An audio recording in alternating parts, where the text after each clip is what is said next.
देखो, आप कभी बड़े व्यक्ति के घर में जाओ और वो उठ करके आपके लिए सम्मान करने के लिए बाहर तक आते हैं, तो इसमें अपना सौभाग्य मत मानिए।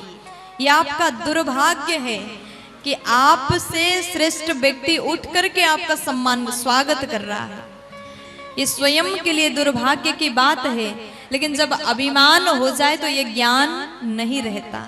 नारद जी को क्या लग रहा है, भगवान खड़े हो गए और तारीफ करते, अरे वाह नारद जी आप आए, बैठिए बैठिए। ऋषिवर आसन में बिठाया तो नारद जी को मन में अभिमान हो रहा है, इतना बड़ा काम करके आया, इसलिए भगवान तक लगता है खबर पहुंच गया, इसलिए इतना ज्यादा सम्मान कर रहे हैं, खुश हो गए। अब यहाँ भगवान क्या करते हैं, जब भक्त को अभिमान हो जाए, अभिमान का चिंगारी प्रवेश कर जाए भीतर, तो भगवान हवा देते हैं और उसको आग के रूप में बदलते हैं ताकि जल्दी इसका अभिमान खत्म हो जाए। भगवान ने नारद जी का अभिमान को बढ़ाया। अरे वाह नारद जी आपने बहुत अच्छा काम किया। बड़े खुशी के साथ में नारद जी पूरी काम कथा सुनाते हैं। फिर मैंने ऐसा किया, फिर ऐसा हुआ। महाराज मैंने तो काम और क्रोध को दोनों को जीत लिया। भगवान नारायण मन में हंस रहे हैं, बेटा ये गलत हो रहा है, अब आपके इस अभिमान को मुझे तोड़ना पड़ेगा।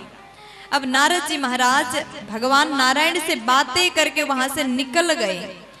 अब जैसे नारद जी महाराज निकल गए तो वहां पर रास्ते में एक विशाल नगर दिखाई दिया। कैसा नगर है, अत्यंत सुंदर। नारद जी कहते हैं जाते टाइम तो ये नगर नहीं था, आते टाइम कहां से बना। नारद जी मन में विचार करते, हो सकता जाते टाइम में बाईपास से गया था, अभी सिटी में घुस गया हूं तो यहाँ पर नगर दिख रहा है। नारद जी ने जैसे देखा उस नगर के जितने नर नारी हैं इतने सुंदर हैं, इतने सुंदर हैं, उस सौंदर्य का कोई वर्णन ही नहीं है। नगर भी इतना सुंदर। ये नगर कोई साधारण नगर नहीं था, साक्षात भगवान ने अपने माया द्वारा बनाया नगर था। और उस नगर के महाराज हैं शीलनिधि। और नारद जी ने लोगों से पूछा कि भैया ये नगर का नाम क्या है और इस नगर के राजा कौन है, यहाँ पर क्या कार्य हो रहा है। तो लोगों ने कहा कि महाराज शीलनिधि की पुत्री का विवाह समारोह हो रहा है, स्वयंवर होने जा रहा है। यहाँ पर बहुत जगह के राजकुमार आएंगे और जिसको राजकुमारी विश्व मोहनी जिसको माला डाल देंगी उसी के साथ में विवाह होगा। बस वही कार्यक्रम चल रहा है। अब नारद जी भीतर गए। जैसे नारद जी महाराज अंदर प्रवेश करते हैं, नारद जी महाराज का स्वागत किया।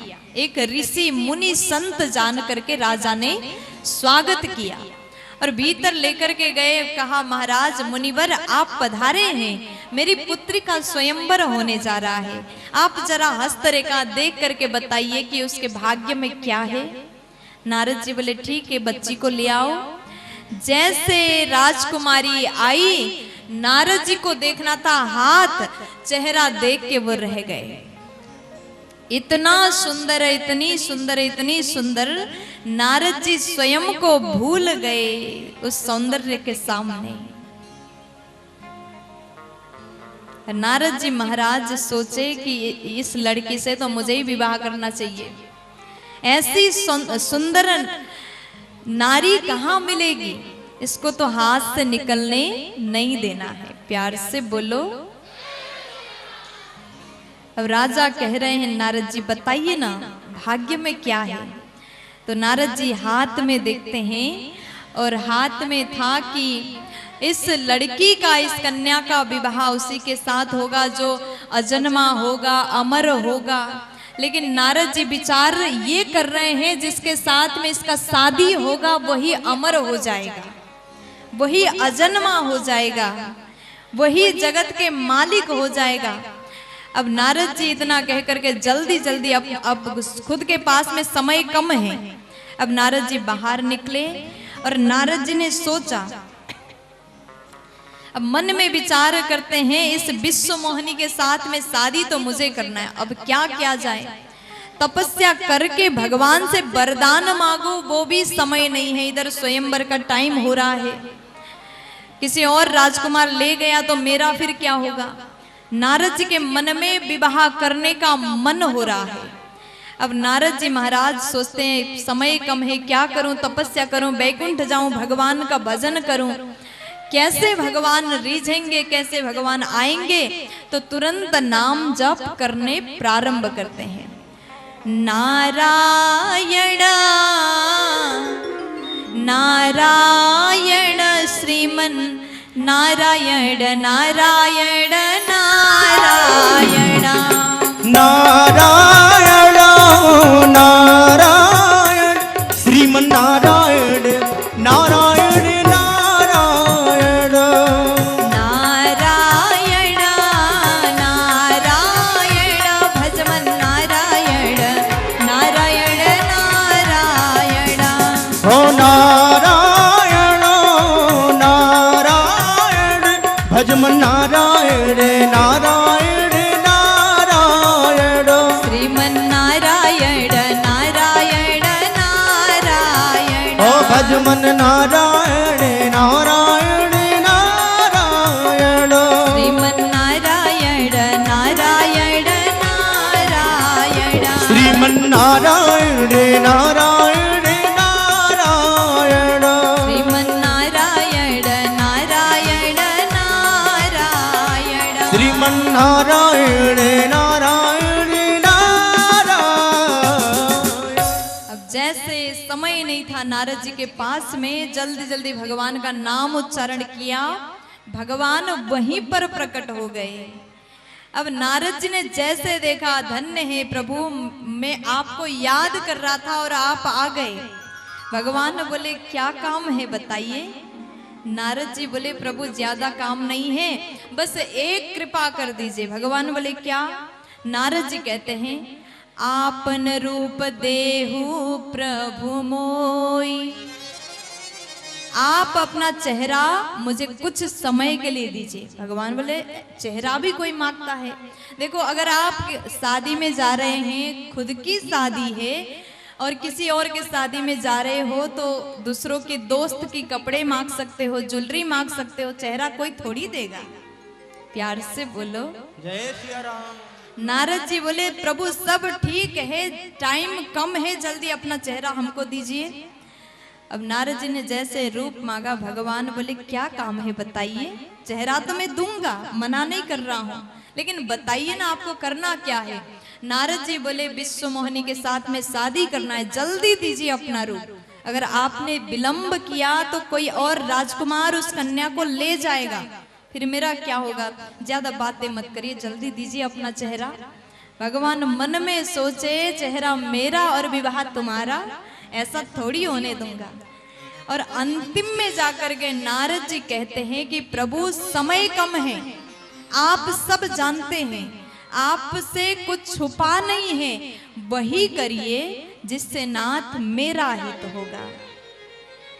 जेहि विधि नाथ होई हित मोरा, जेहि विधि नाथ होई हित मोरा, जेहि विधि नाथ होई हित मोरा, जेहि विधि नाथ होई हित मोरा, करहु सुबेगी दास में तोरा, करहु सुबेगी दास में तोरा, करहु सुबेगी दास में तोरा, करहु सुबेगी दास में तोरा।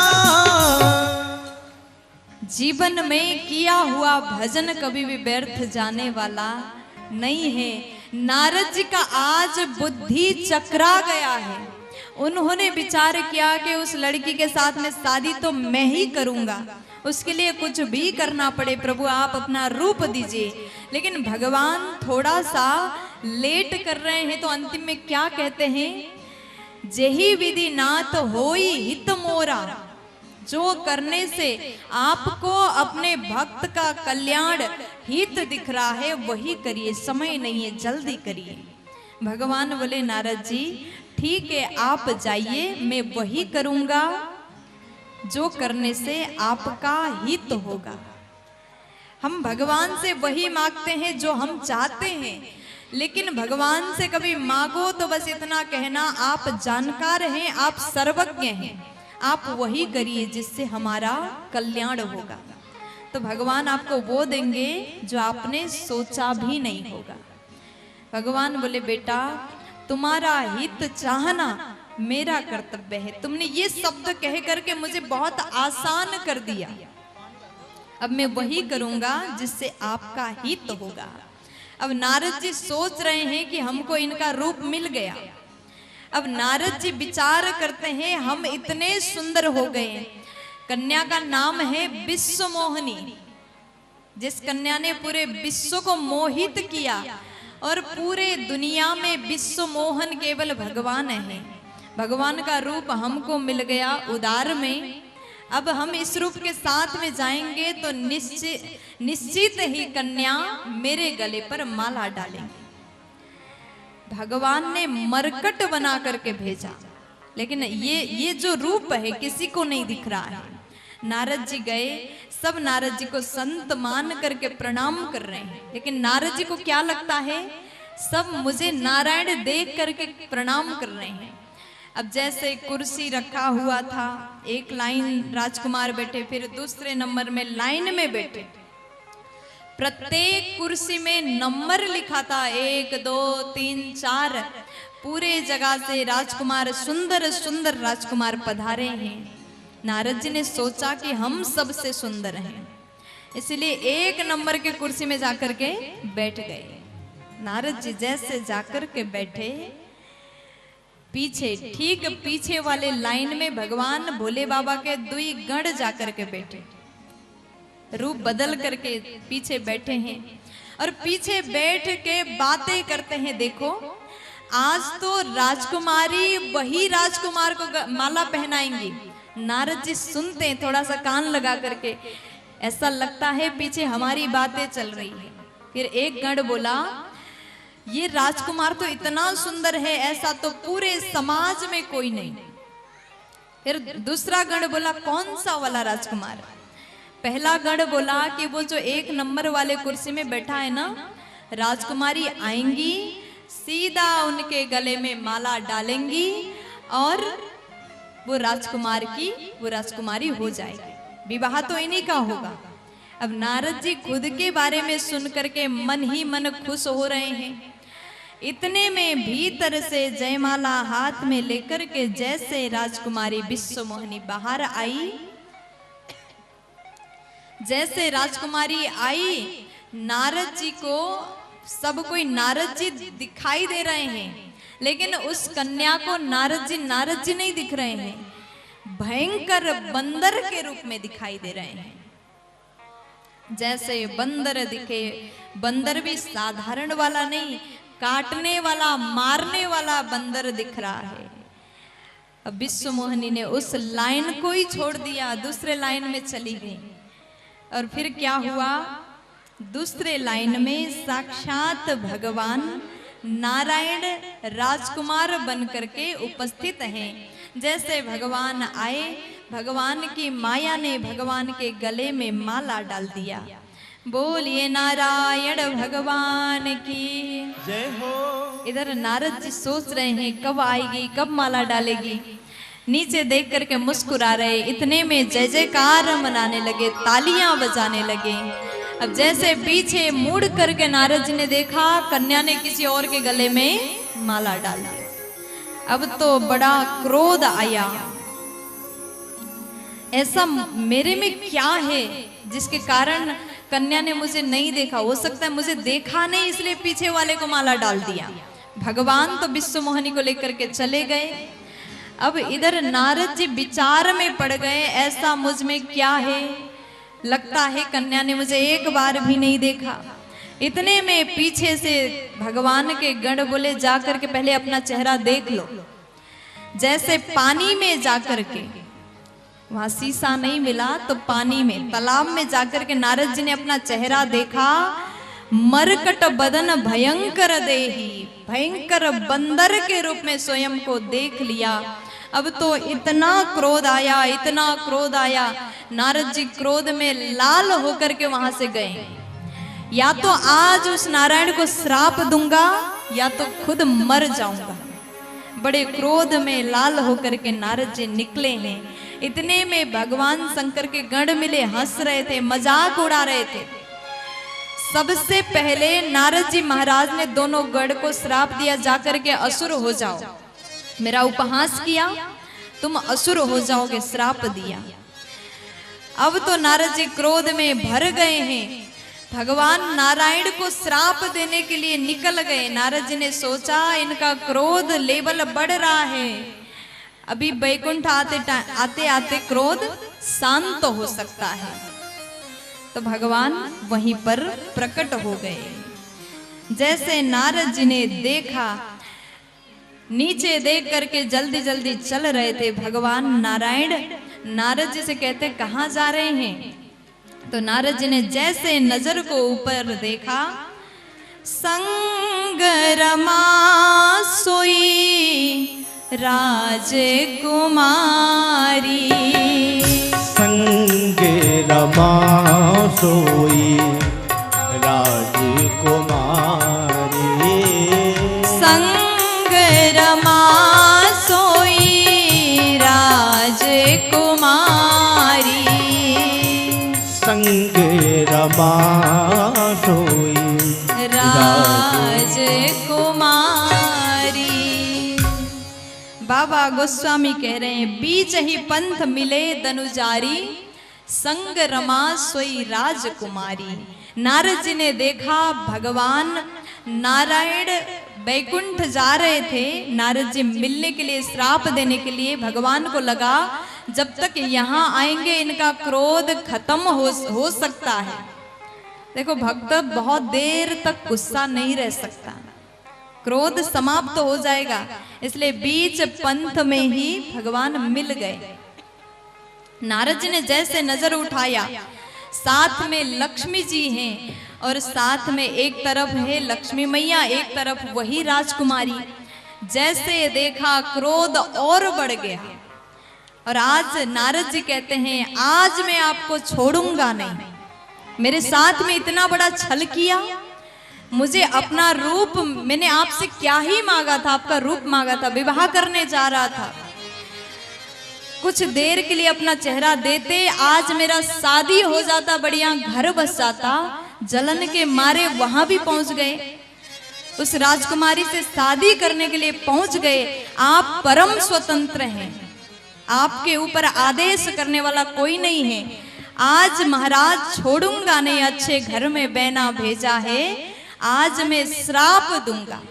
भगवान चुपचाप सुन रहे हैं।